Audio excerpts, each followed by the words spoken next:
Good morning, good afternoon, good evening, and good night. Welcome to the Fly With Us podcast.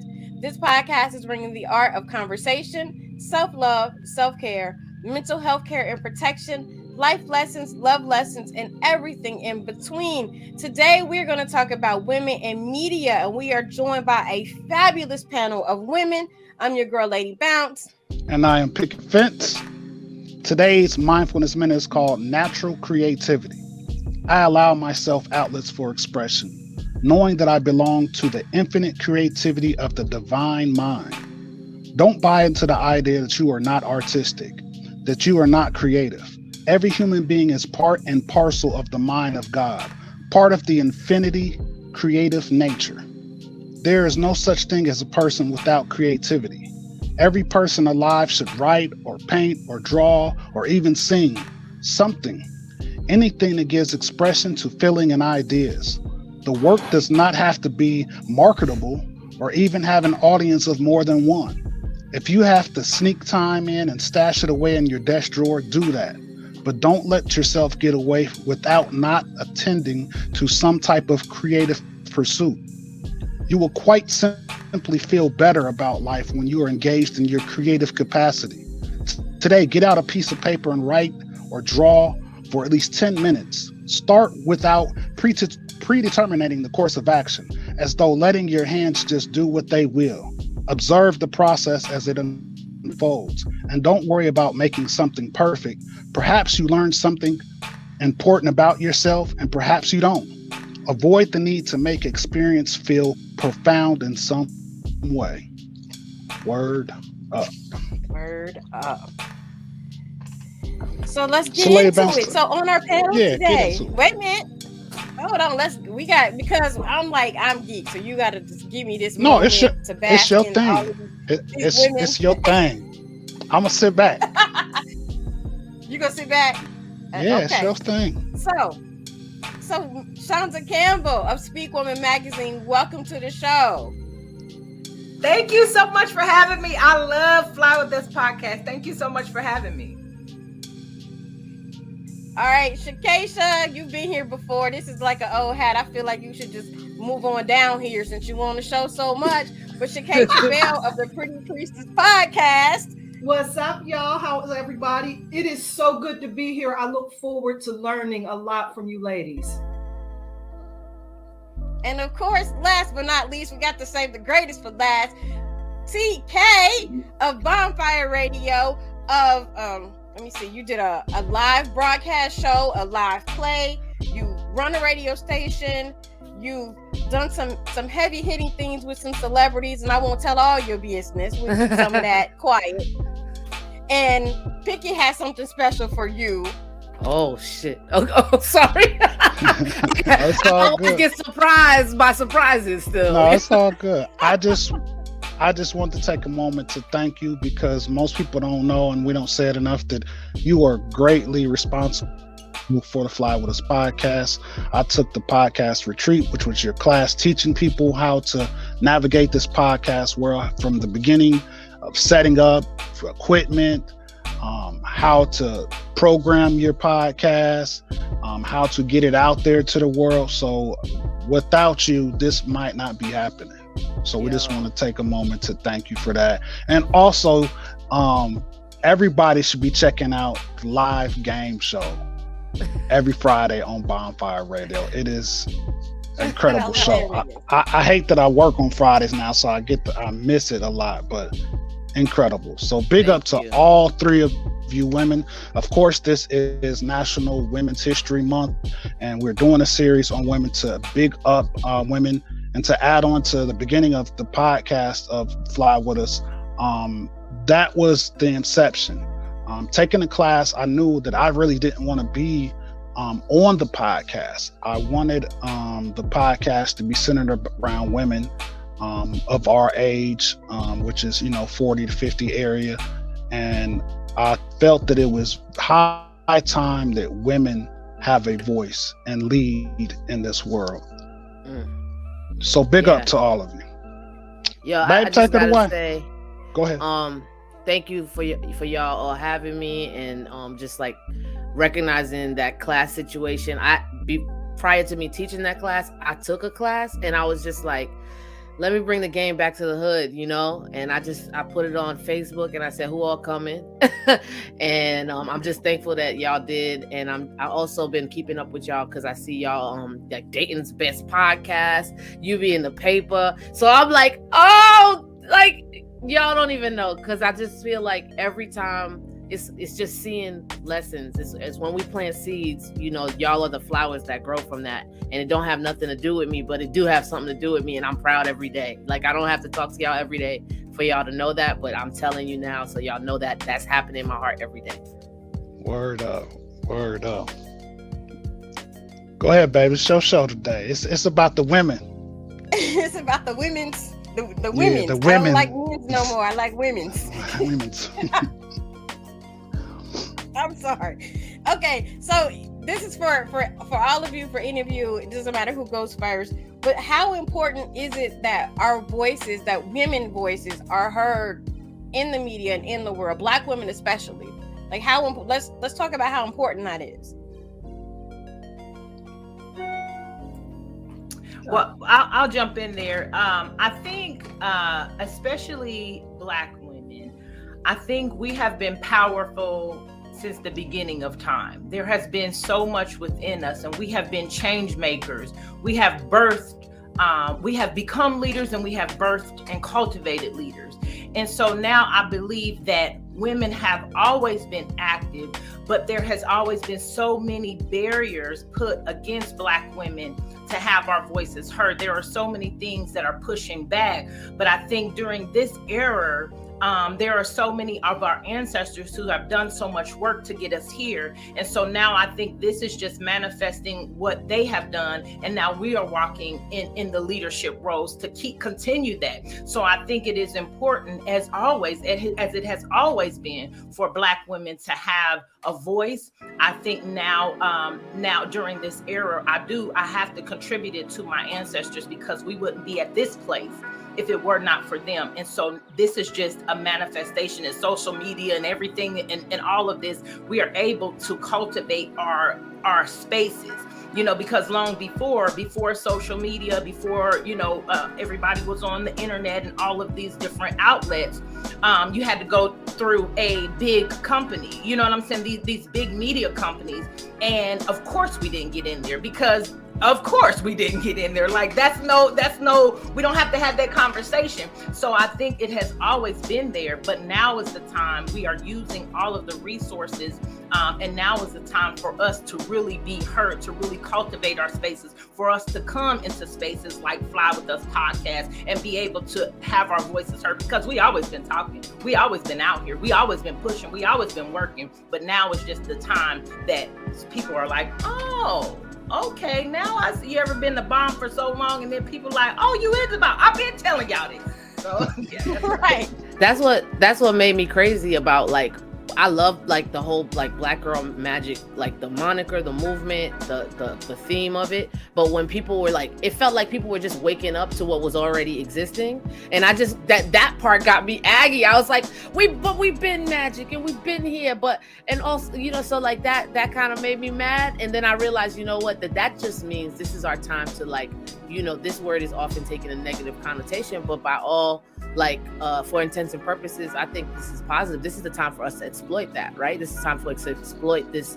When y'all woke up, we've been awake on this.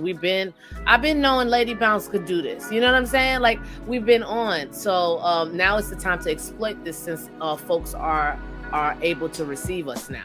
So I think that's the difference between now and then as well. Absolutely. I agree 1,000% with both of you ladies.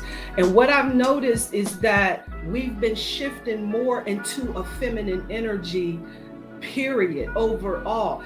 And feminine, the feminine voice is so special. Specifically, the Black women's voice is unique and special because of our experience in this world. We have a different experience period, because we have that right brain creativity and we kind of see the world in a different way, and we're able to make a lot of connections from an emotional standpoint that'll get us to be able to connect better within our relationships. So right now it's really important for us as women to be heard out here, because this is a time for us to kind of get a lot more sensitive to how we've been interacting with each other and get a lot more ideas on the table on how we can advance further.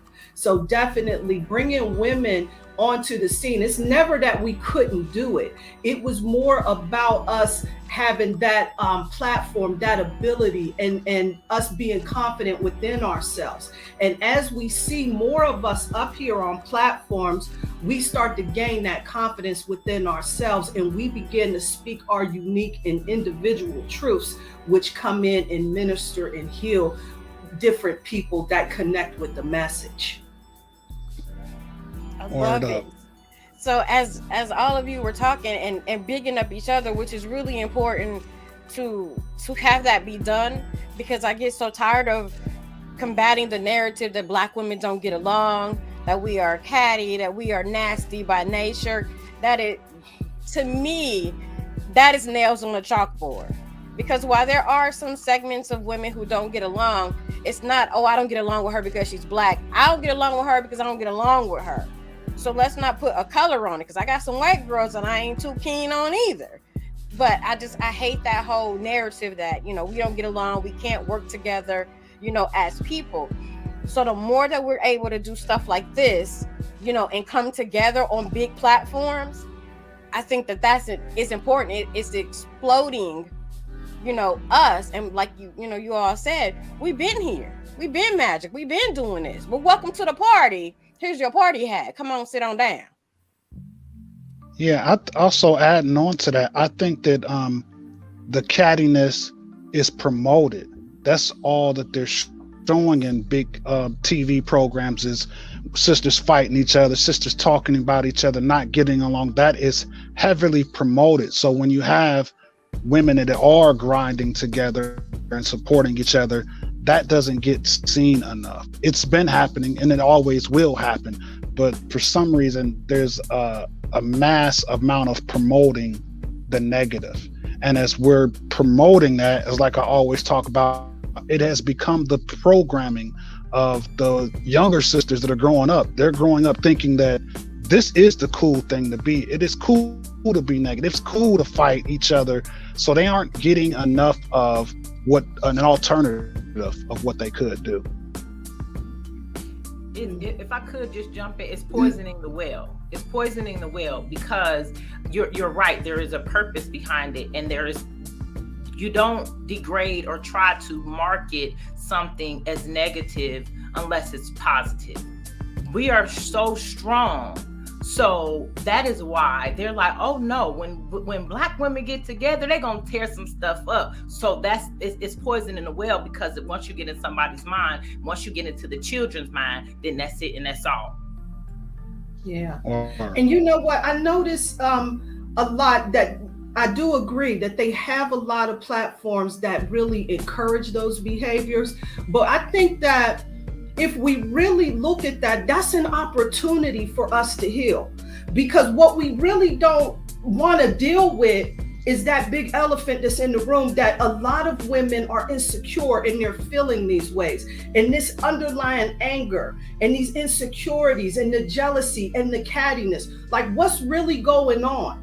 What's up under the surface, and how can we dive deep into what's going on with that, so that we can repair that and we can heal that. See, what they end up doing is highlighting a lot of stuff that we don't really want to deal with and say that it doesn't exist. Unfortunately, it does exist. And you'll notice that when you start seeing yourself making progressive moves and no one's congratulating you, and you thinking people are your friends and they're not supporting you, and there's family members that do that, but it's not necessarily about you achieving goals. It's more of an internal struggle that people have, and we're not dealing with that. And this is the reason why it shows up. and it looks so twisted and dysfunctional and everything because we're so ashamed of it. We want to hide it and not deal with it. Yeah. I think that and I agree with everything, and I think a lot of it starts. We've got to roll this thing back, right? We always got to roll it back to see where it starts, so that we could diagnose the issue and then we could all work on it. I think we're, like you said, Chekesha, we're in a space of great healing right now. I recognize that for all of us, like legit, my whole timeline, right? Everybody's trying to heal. Everybody's trying to sit quiet. Everybody's lighting a candle. Everybody's saging something. And I think a lot of times right now, a lot of us that have done that are doing that right now. I'm in a middle space of that, and I'm recognizing that, and I'm trying to be okay with that. Is that rolling back the clock to see where the F this came from. And a lot of this, this is like Black women, white women, all kinds of folks out here, the patriarchy, capital T, capital P, the and how society portrays us and women, and like if you think back to like old jokes from, let's say, like stand-up comedy 1950s, it wasn't nothing funnier than a man talking about, my wife is such a nag, such a ball and chain, like this thing has been drilled in, and you find that in every joke, on every sitcom, on every TV show. Like, we sitting there, we watching I Love Lucy, I'm watching reruns with my grandmother. This is the boss of the head of the company. But in the show, she is dumb. She is this. You know what I'm saying? She ain't the boss, right? But she also perseveres, right? Like, so I'm watching my media. I'm looking for things like that. Like, how can I watch things or listen to things that subvert that narrative? So yes, Lucy or any other woman character that nag, dumb, whatever. But then we always end up thriving and surviving and doing better than the original character or person in the first place, right? And to me, that's people complaining about how they're women as nags and all that. That just shows me that you're a low-level dude. And I don't even want to bring that kind of language here, but you could do better, right? We could do better. Right. Come on, Jen. But if I could just jump in, I think you ladies are speaking real powerful. And I'm a mental health professional, and I work with women that are going through that healing process. And I'm always thinking about what's the barriers. There are, healing hurts. Society and media have you think, you go and you sit and you do whatever. But healing is really painful, and a lot of people have gone through so much trauma, and it's almost like you're about to go into something painful and you become stuck and you become stagnant, and so you go through years and years of that, and your children see that, and so it's a generational thing. But I think TK, you were onto something good, because I'm in marketing and I do branding and marketing, and you're right, this conversation is saying they keep it out in front of us. This is what they feed us. But it's spaces like this, because we have the opportunity, because energy doesn't disappear. It's either positive or negative. So we have the opportunity that, although that is the case, when we do spaces like this, we're counteracting that. So the more each and every one of us come on and do something powerful, that's counteracting that. And there are a lot of people that I've connected with when they start out and they don't necessarily connect with me, or they don't have those tough conversations.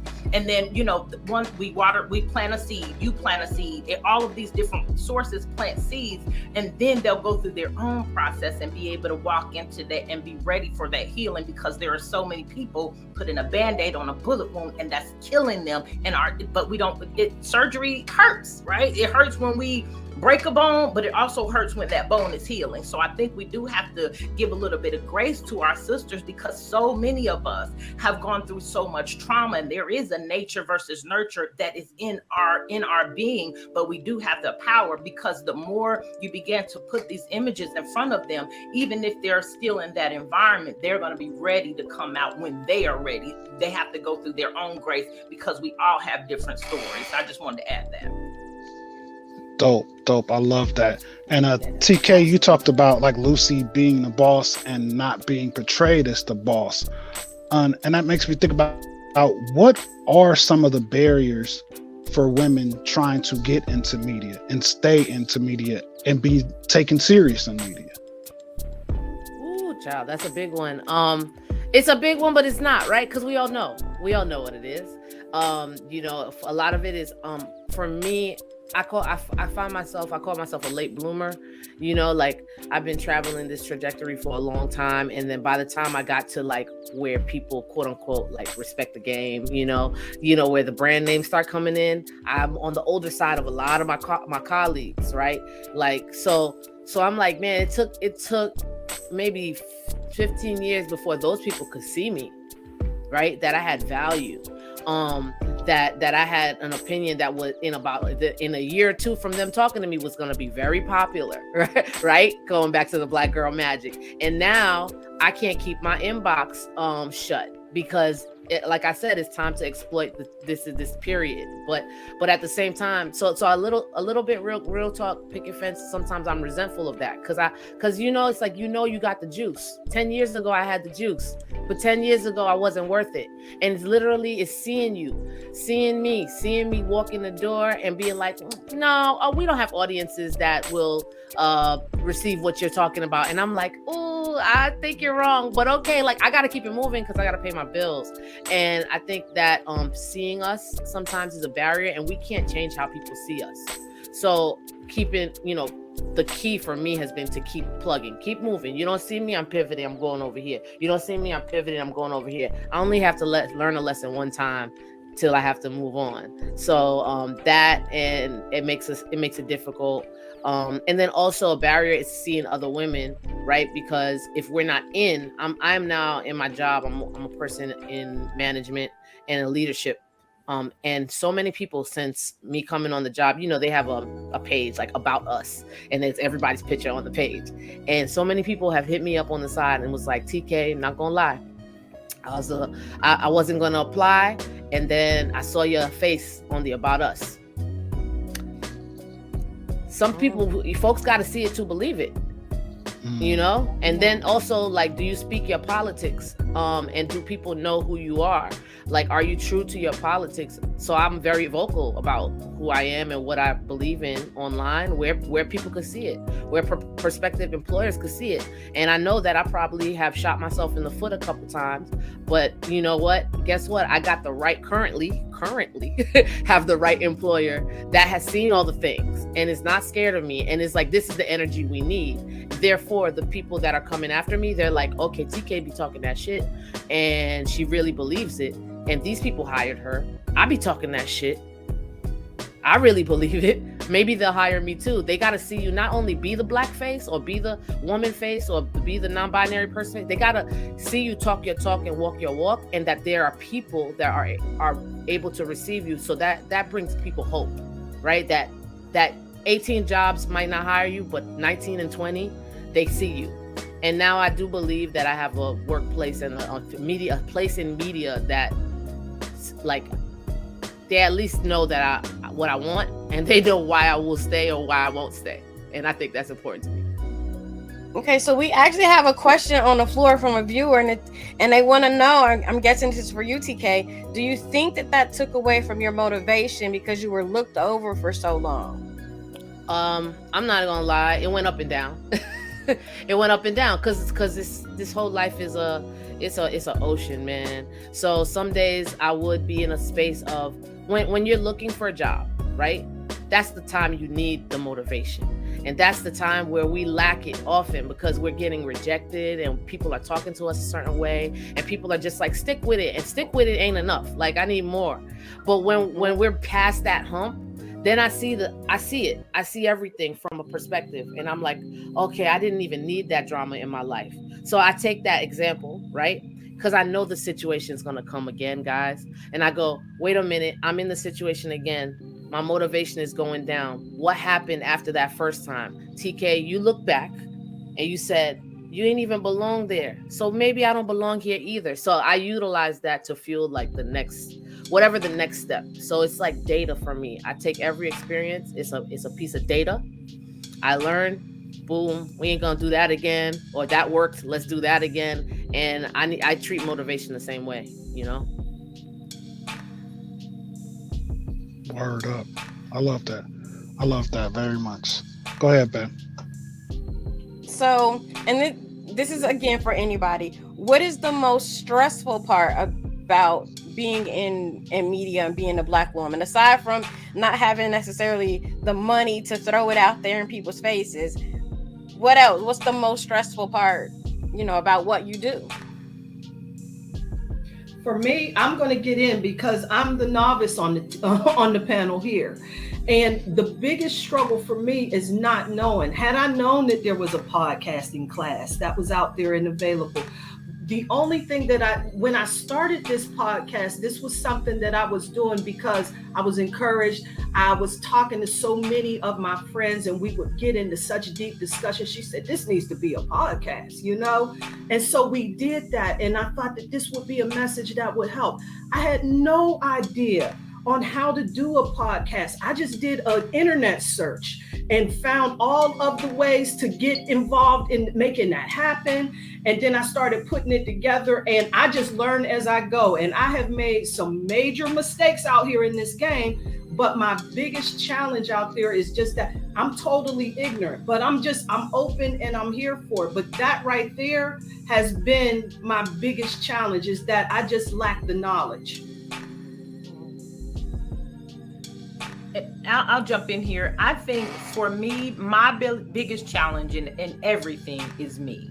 As I'm listening to you women speak, like TK, you preaching a whole sermon. Like, I'm a minister. I'm trying not to be over here and shout, but there is so much. Every trial, everything that we go through, every new level is a challenge. So, Queen, when you were saying, well, I'm a novice, well, once we get to that level of, you got this down pat, guess what? When we go higher, we're going to be a novice. And so a lot of times we don't give ourselves enough grace. We don't give ourselves, I talk to my clients all the time about preventing burnout. Get putting these resources in mind, getting that motivation every single day, so that on those days when you're down, there is a natural reaction that you have. Like, there are so many times I wake up and I'll be like, you know what? I'm gonna quit. I'm going back to work, whatever.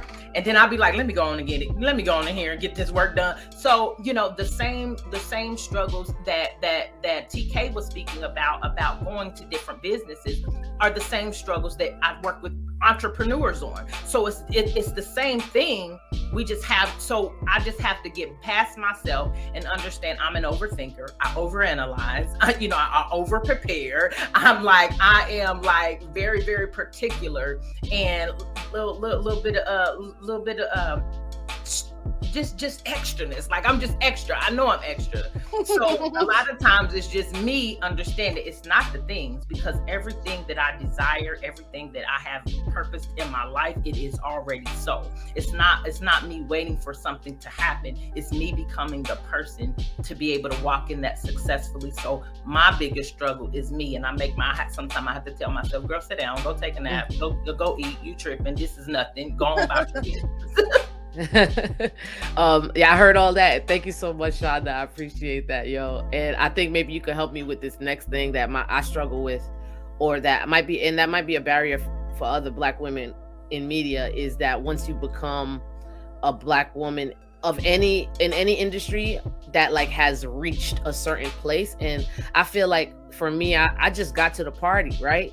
So when we get to the party and other people see us enjoying ourselves, they want to enjoy it too, and I want to make it so everyone could come. But I do struggle with I can't get to everybody, right?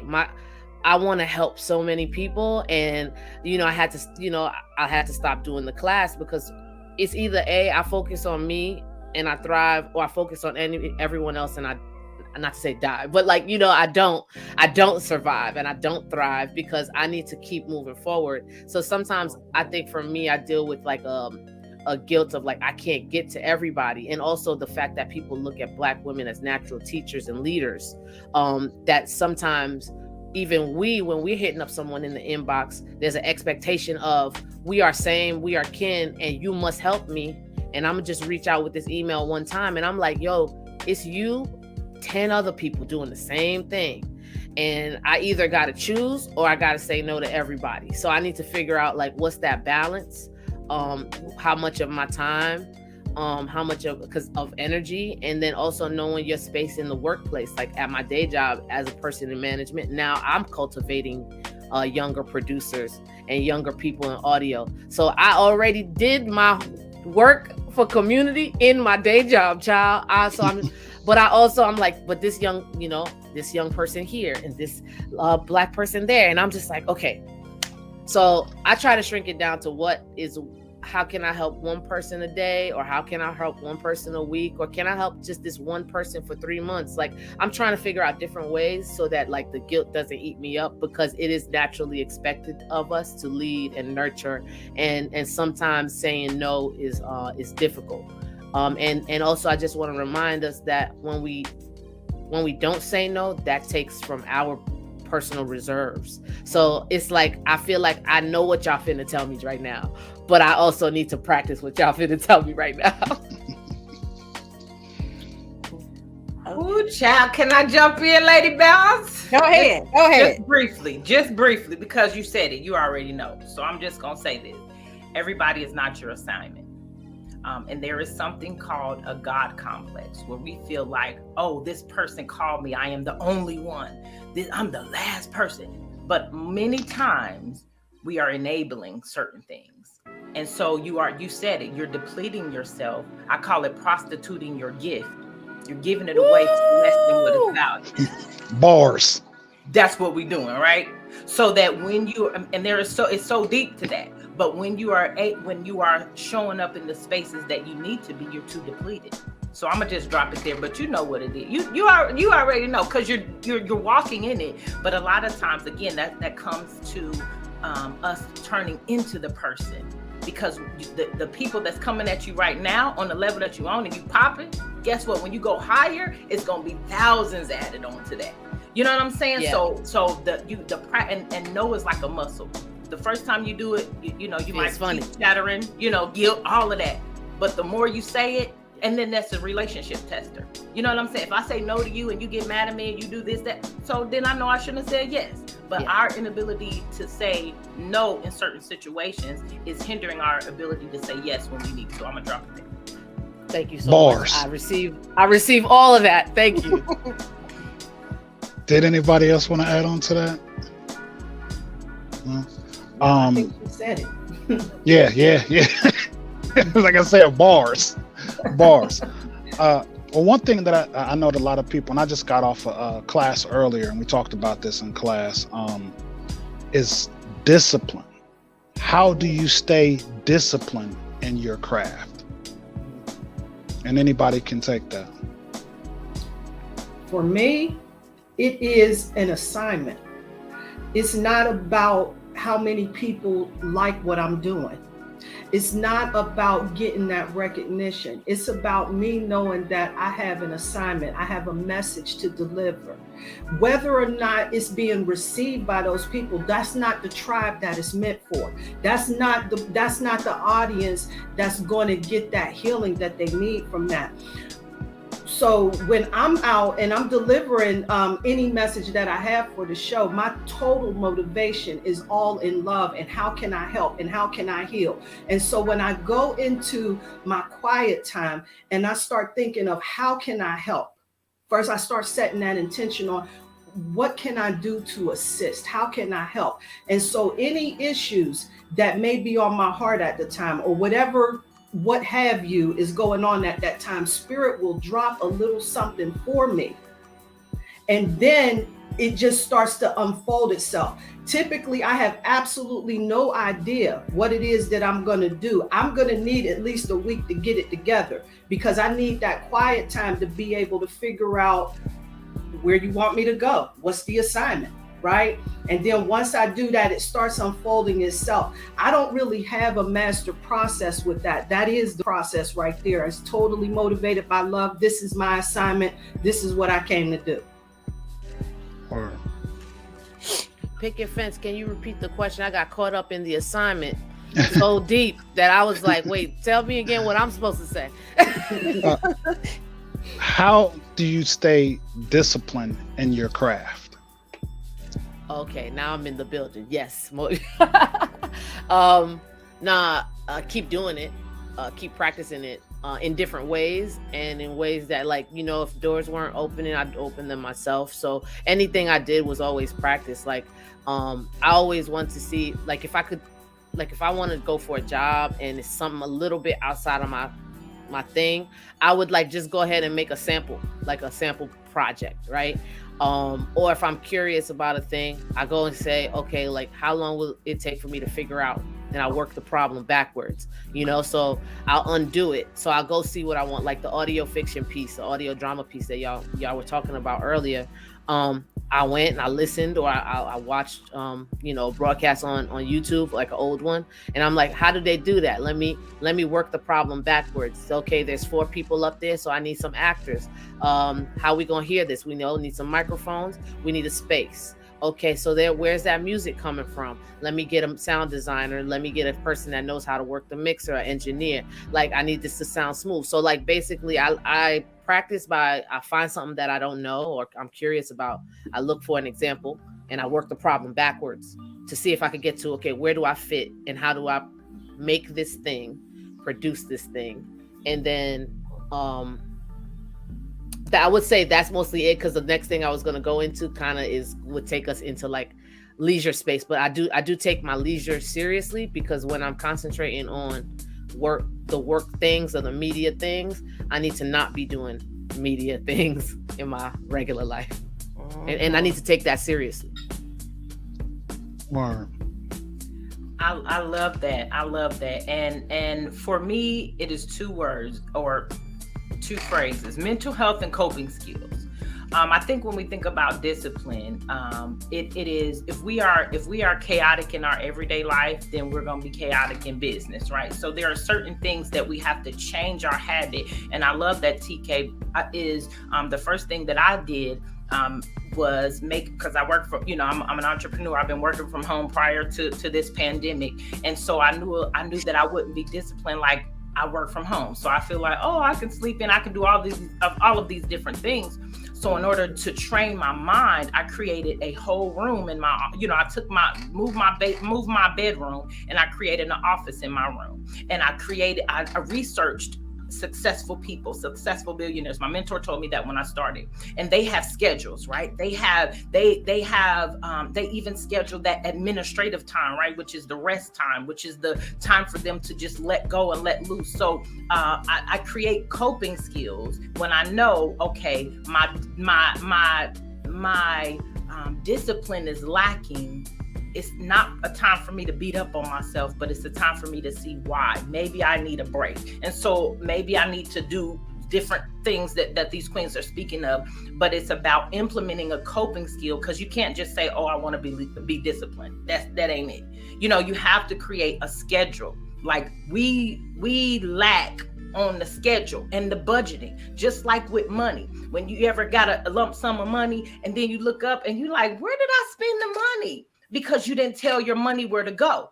So when you understand that, you tell your time where to go, because we excited about our money, but I tell my time where to go. So I tell my time, hey, this is the time. I'm disciplining myself. I'm creating a habit to work at this time. I'm creating a habit to do this, and it might take some time, but you have to implement coping skills, and you also have to implement where am I at in my mental health space, and not let ourselves get to a breaking point situation, not let ourselves get to a burnout situation. But sometimes we need to shift our schedule. If I'm going through a lot with my kids and my personal life, or whatever the case may be, I may decrease my work hours. I may change my schedule a little bit, but we have to monitor our mental health. And listen, schedules, whiteboards, sticky notes, all of that, because you have to tell your time where to go. You have to tell your mind where to go, especially if you are a creative person. Because if you are a creative person, and my clients will come to me, I got all of these ideas. Well, did you write it down?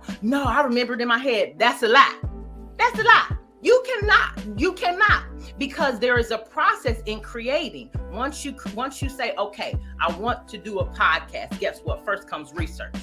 So you can't go from A to Z. You have to begin to discipline yourself. If I can't discipline myself to regularly research and study my craft, how can I condition myself to show up every day, to show up every week on my Fly With Us podcast? How can I show up as myself every day? So mental health and coping skills, and you can start most times with discipline. Most times I say start with your house. Like my house, if I got a lot of clutter, if I got a lot of stress, then I'm not disciplined. And it's not like, oh, you got to be perfect, but I'm just saying you have to structure yourself, because once you begin to structure the outside, if you got a lot going on in the inside, you structure your outside first. You do what you can do right now, and then that will trickle down. And those same skills that you're using to organize and structure your life, to your house, that's how you're going to discipline yourself.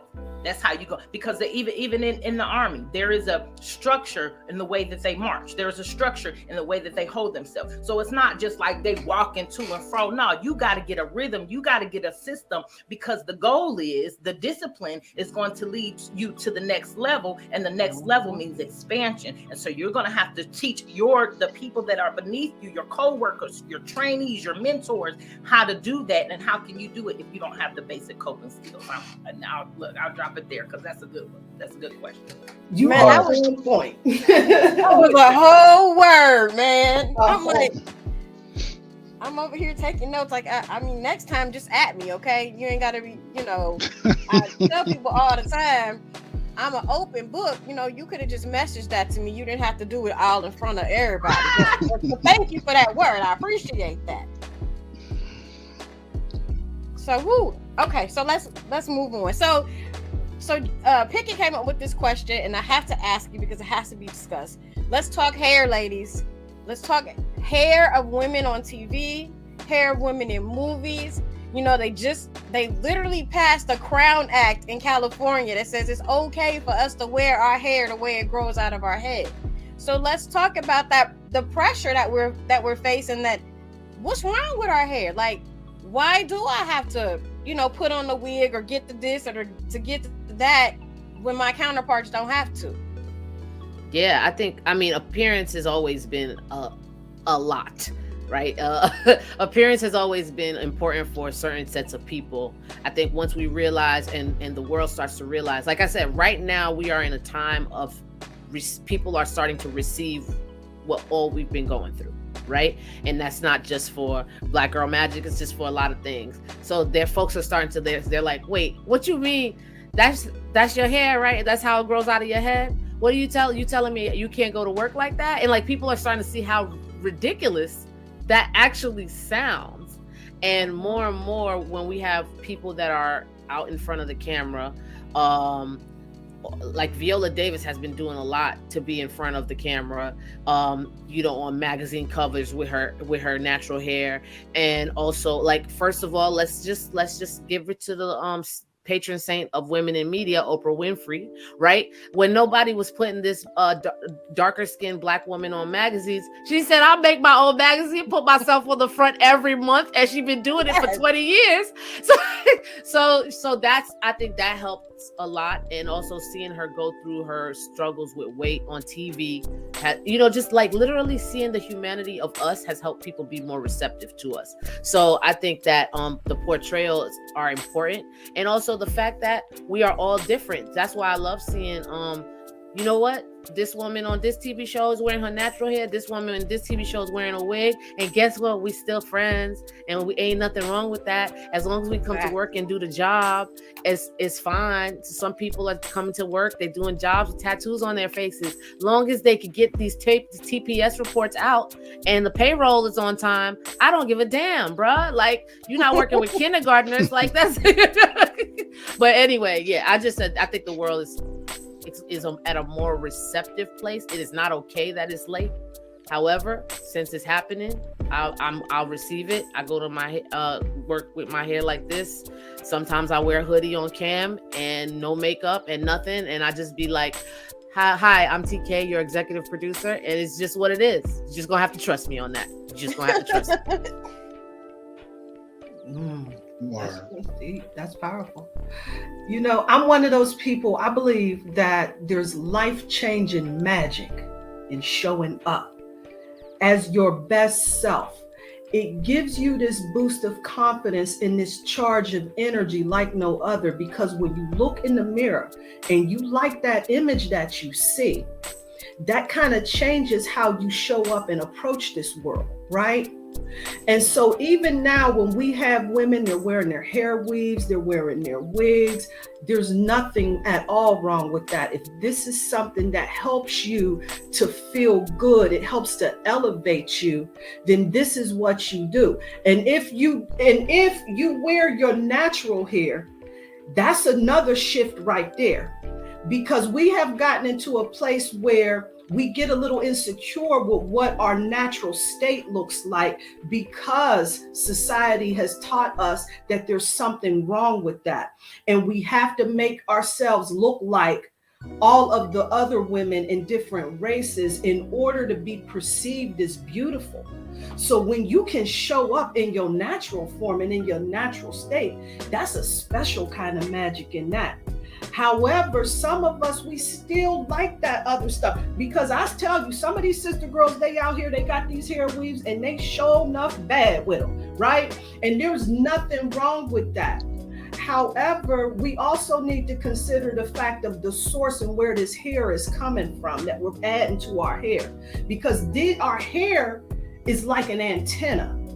And when we connect someone else's hair to them, we're not really sure about the traumas and everything that's in the hair. So when you're getting that hair that's connected to the crown chakra area, to your antennas, energetically, there's a possibility of taking on the energy of the previous owner of the hair.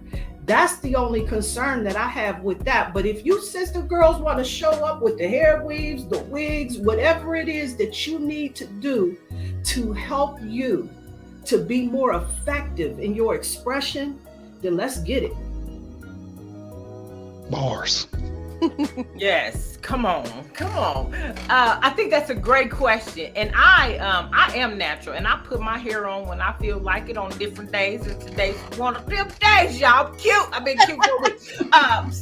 But I think that's a great question, and that the point of figuring out where the problem comes from, and you mentioned the crown laws. Like I'm a huge historian, and if we think about hair, because we all know our history doesn't start with slavery, right? So when we got over here, what did they do? They took everything that we loved. Our hair is who we are. We are the only people that can do anything with our hair. And so that was our strength. And I think about Samson. Look, that's a whole nother issue. So our hair it represented who we are. So it took that away.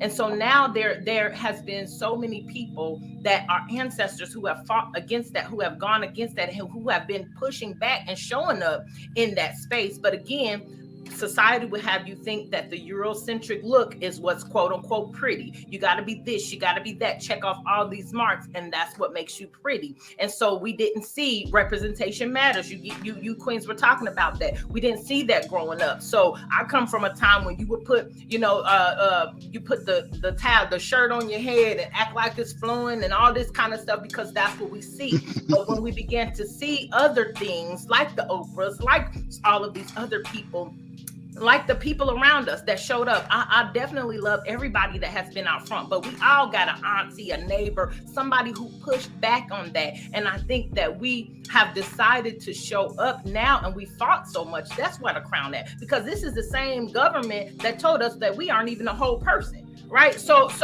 you telling us that we are what you say that we are. We are who you say that we are. We can't be ourselves unless you say it. And so there have been so many people that fought it. But I think that the issue is, in just like everything, they have us fussing and fighting and going back and forth to portray and to promote this issue between natural and non-natural. Wig and no wig. All of this, what's good hair? You got good hair or silky hair or this and that. You got kinky hair. You got 4C hair, so that's ugly hair.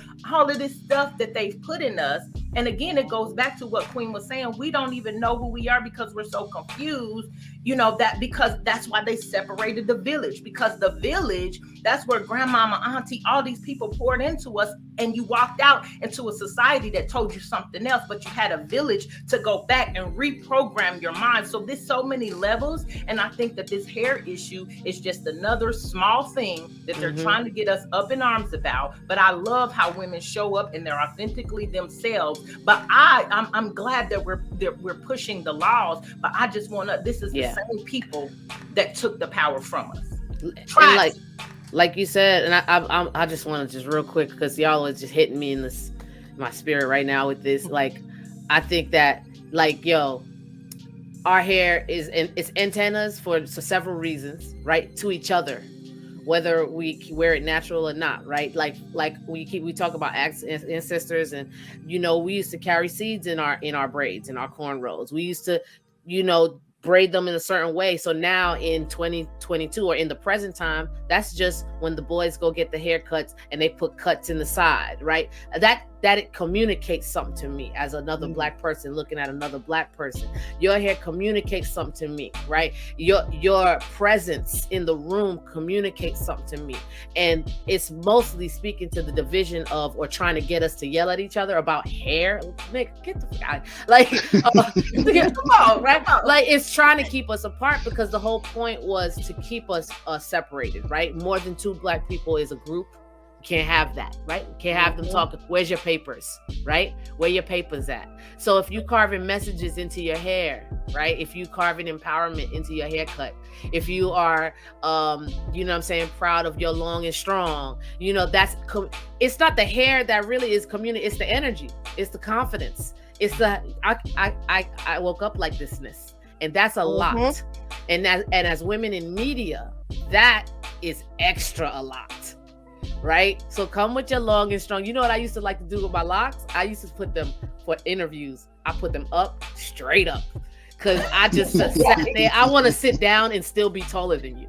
Yes. That reminds me. I was out here playing mind games. Look,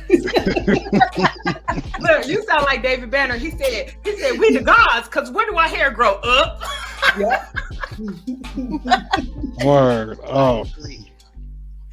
Yeah, I actually used to work at two different TV stations here, and this is back in 98 and 99, and listening to the bosses and like the station owners telling the young reporters, you have to look like this. No, you can't wear your natural hair.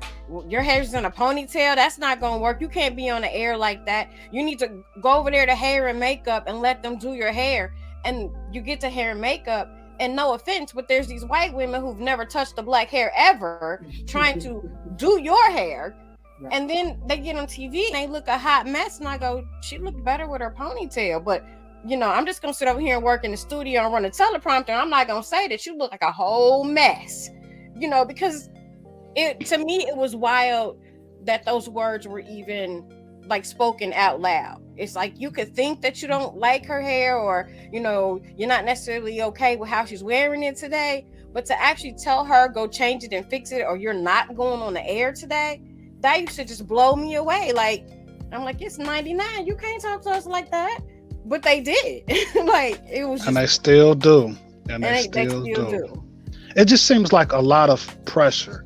And that's one thing why I wanted women to have voices, because you're diamonds, because you're under so much pressure, always under pressure. And with that pressure, we'll go around with everybody. What do you do for self-care through all that pressure? I'll jump in. I do right now.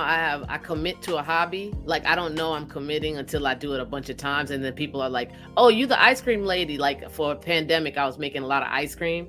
I commit to a hobby, and I don't let people deter me from that, because it's very easy for me to fall into a commoditative mindset where I will try to sell the thing.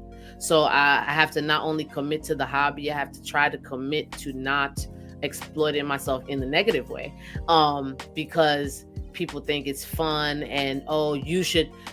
Now I have my craft hobby and I make dishes and plates and I enjoy that and the refrain that I get and that a lot of y'all probably get when y'all do something that's outside of your thing and if people like it is you should sell that, make that into a t-shirt, start a t-shirt business. And I'm like, first of all, you ain't gonna buy it, so there's that. You can't afford it, so there might be that. Like, this is first. That's so. Don't do that to me. But also trying to remember that my purpose was not to sell anything. My purpose was like to zone out and to relax and to try something new.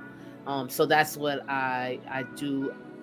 You know, when I'm trying to like chill and stay focused and do self-care, I make stuff. Wow. Cool. You know what? There's a lot of power in creativity. And so creativity is definitely one of those top things to help in de-stressing, especially in my experience. One of the things that I really do outside of that is I find a cheerful bunch to spend time with, right? Because nothing is more empowering and uplifting than being around people that make you laugh, that want to have a good time. And right now, it may be just my grandchildren. There's a positive energy. The grandkids, they always come with this positive light within them, and they just uplift the spirit and the soul, and it totally recharges me. So if I'm spending time around folks that just lift my spirits, that's something that's definitely helpful. But during those times when we can't be around each other, like the sister said, creativity is definitely finding that hobby and being creative. Absolutely. I would have to say definitely my children and I got two little great nephews and a great niece and definitely I'm with you and laughter and all of that. And I have an extensive like self-care regimen, mental, spiritual, emotional, physical. And I'm just now growing into that. I call it, I'm on my F them kids tour because I've been a single mom. And so the last few years it's been F them kids, it's on me. So definitely I monitor what I take in my eyes, you know, what I watch, what I listen to, all of that. I'm vegan, so that's very, very special, important to me. But my primary self-care is gardening. Like that is my zen space. I only plant things that I can eat because I'm a PHAT girl, but there is a scientific connection though between us putting our hands in soil and the creativity, like TK was talking about, all doing things with our hands. But for me, if I'm stressed, oh honey, I'm about to listen. It's about to go down. I'm out there in the dirt. I'm working out. I'm moving my body because that releases that stress hormone. So you know, I'm in the dirt playing on top of 99 other things because I'm serious about my self-care. I'm serious about the word no, and I say it with a smile. Absolutely. I like it. Well, I mean, I'm always talking about, you know, what I do for self-care. So my favorite thing to do are music. I love music. I listen to music all the time. I have to have music.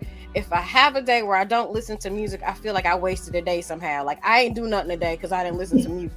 So I gotta have a music, and my music, it fluctuates. You know, I like a little country, like some hip hop, some R&B, some gospel. My playlist goes from like Kirk Franklin to Kill a Mug real quick. You know, in my mind, I'm the greatest drug dealer, but I'm also praising God at the same time. You know, pretty gangster. That's a pretty gangster. Right, pretty gangster. And real quick, just adding on to that, if you're in the Dayton area, or if you're coming to the Dayton area, Lady Bounce will be spinning a women empowerment set at the International Women's Day party at Bear House this Friday from 8 to 12. So definitely check that out. Real quick before we wrap up, as I always say, my favorite self-care is walking meditation. It's just getting out there walking, throwing on some jazz, and just zoning out. Let's get into my favorite part of the show. Doom, doom, doom, doom, doom. Brain science. All right, so we've been talking to these fabulous women about being in media and elevating our voices. So I'm going to give you some reasons, some more obvious reasons why we need more women in media. So they just released this new global report, which these reports always crack me up because, like, TK said, we've been here. Like Chanda said, you late. We already got the plate at the party. So but y'all come on in and sit down. We got some chicken over there. But anyway, a newly released global report has revealed that women are still grossly underrepresented in media. While some progress has been made in increasing women's roles in news, a deep look at the Global Monitoring Media Report shows that women are still poorly represented across many important economic social sectors. So, at the global level, women made up only 25% of the people that are read about, seen, or heard in the news. In Africa, that figure is even lower. It's 22%. In terms of portrayal, women are more likely to be news subjects in stories about gender issues than in the stories about politics, which dominate our news coverage. So they just do things to keep us out of those circles. We are also underrepresented as storytellers in the news.